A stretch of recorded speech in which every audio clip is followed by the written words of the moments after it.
ثنا جو کہ یہ سوچتی ہے کہ میں نے روحام کا دل توڑ کر روحام کی زندگی کو محفوظ کر لیا ہے، جبکہ ثنا کو سب کچھ روحام کو سچ سچ بتا دینا چاہیے تھا۔ لیکن در حقیقت ثنا نے روحام کی زندگی کو محفوظ نہیں کیا، بلکہ مزید اس کی جان کو سولی پر اٹکا دیا ہے۔ روحام کے تو جیسے پیروں تلے آگ لگی ہوئی ہے جب اس کو یہ بھی پتا ہوتا ہے کہ آج کبیر اور ثنا کی شادی ہونے والی ہے۔ کبیر اور ثنا کی مہندی کا ایونٹ ہو رہا ہے، لیکن کبیر ایک دم سے یہ فرمائش کر لیتا ہے کہ مجھے آج ہی نکاح کرنا ہے۔ اس کا باپ آتا ہے، ثنا کو کہتا ہے کہ کبیر کی خواہش ہے، وہ نکاح کرنا چاہتا ہے مہندی کے ساتھ ہی۔ ثنا جو کہ ویسے ہی مردہ لاش کی طرح ہے، اس نے تو یہ شادی کل کرنی ہے یا آج کرنی ہے، وہ کہتی ہے کہ مجھے کوئی میری فیلنگز نہیں، آپ لوگ جو چاہے وہ بس کریں۔ ساتھ میں ثنا کی امی یہ بھی آ کر کہتی ہے کہ بیٹا، کبیر نے تمہارے نام پر اپنی 2 کمپنیوں کے شیئرز کر لیے ہیں، اب ان دونوں کو تو صرف کبیر کی دولت ہی نظر آ رہی ہے، اس کے اندر جو حیوان موجود ہے وہ تو ابھی تک ان دونوں نے نہیں دیکھا۔ خیر، وہ حیوان بھی بہت جلد سب کے سامنے نیکسٹ ایپیسوڈ میں آ جائے گا۔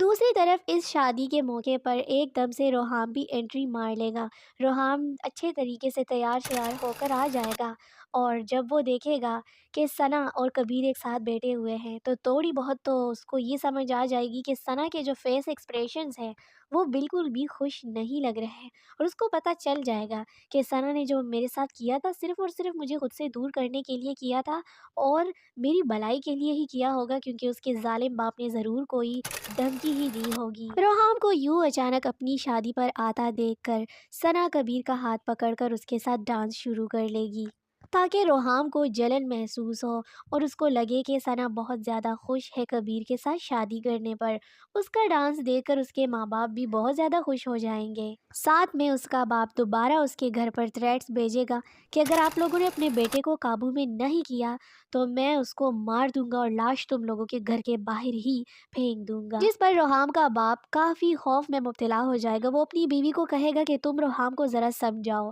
ہم اسے کونا نہیں چاہتے، اگر اسے کچھ ہو گیا تو ہمارے بڑھاپے کا اور کون سہارا بنے گا، اور پھر اس وقت ہم اپنے بیٹے کے دکھ کو برداشت بھی نہیں کر سکیں گے۔ دوسری طرف روحام جب کبیر اور ثنا کی شادی سے بہت ہی ٹوٹے دل کے ساتھ واپس آ رہا ہوگا تو راستے میں شدید تیز بارش شروع ہو جائے گی، اور تب ملیحہ کا اس سے آمنا سامنا ہو جائے گا۔ ملیحہ کی ماں جو کہ مسلسل ملیحہ کو یہ سمجھا رہی ہوگی کہ تم موہت کو بھول جاؤ، اور ملیحہ ہے کہ وہ موہت کو بھولنے پر تیار ہی نہیں ہوتی۔ وہ اپنی امی کو کہتی ہے کہ امی، میں موہت کو نہیں بھول سکتی، اور مجھے پتا ہے کہ موہت کے ساتھ کچھ نہ کچھ ضرور کوئی گڑبڑ ہے، وہ کسی نہ کسی تکلیف میں مبتلا ہے۔ اب اس طرح کی باتیں سن کر ملیحہ کی امی کی طبیعت جو ہے وہ کافی بگڑ جائے گی، کیونکہ اس کو پتہ چل جائے گا کہ میری بیٹی تو موہت کو چھوڑنے پر بالکل رضامند نہیں ہے، جبکہ موہت کی ماں اور بہنوں کا جو کڑوا رویہ ہوتا ہے وہ تو صرف ملیحہ کی ماں نے دیکھا ہوتا ہے۔ ملیحہ کو تو اس کے بارے میں کچھ پتہ نہیں ہوتا، اور نہ ہی موہت کو پتہ ہوتا ہے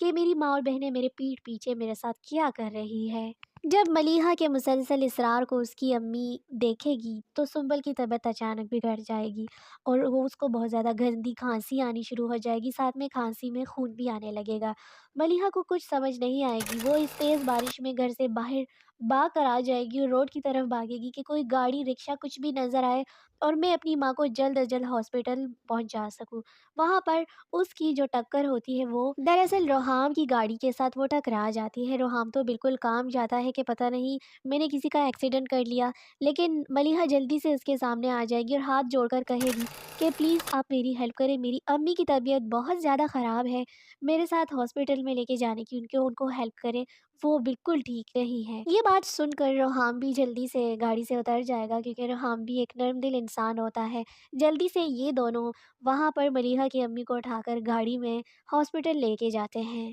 اور یہیں سے لگتا ہے کہ آگے ان دونوں کی کیمسٹری بننے والی ہے، کیونکہ جب ملیحہ کی امی کو ہوش آئے گا اور وہ تھوڑی سی ٹھیک ہو جائے گی، بہتر ہو جائے گی، تو جب وہ روحام کو دیکھے گی، روحام سے بات چیت کرے گی تو اس کو اچھا لگنے لگے گا، اور اتنی اس کو بھی بندوں کی پہچان ہوتی ہے تو ملیحہ کی امی کو لگ جائے گا کہ یہ انسان کافی اچھے دل کا مالک ہے۔ تو لگتا یہی ہے کہ یہیں سے آگے بات جائے گی۔ سنبل روحام سے اس کی ماں کا پتہ پوچھے گی، اس کے گھر کا پتہ پوچھے گی اور وہاں سے ان کا ملنا-جلنا سٹارٹ ہو جائے گا۔ پھر چاہے روحام اور ملیحہ کا اگر آپس میں رشتہ بننے کی کوئی جو ہے جوڑ اور امید نہیں ہوتی، لیکن پھر بھی اس کی ماں اس کو فورس کرے گی۔ اگرچہ روحام اور ملیحہ کا بالکل بھی دل نہیں کر رہا ہوگا، کیونکہ روحام اور ملیحہ دونوں ہی جن جن سے محبت کرتے ہیں ان کی طرف سے ٹوٹے دل کے ساتھ لوٹے ہوتے ہیں۔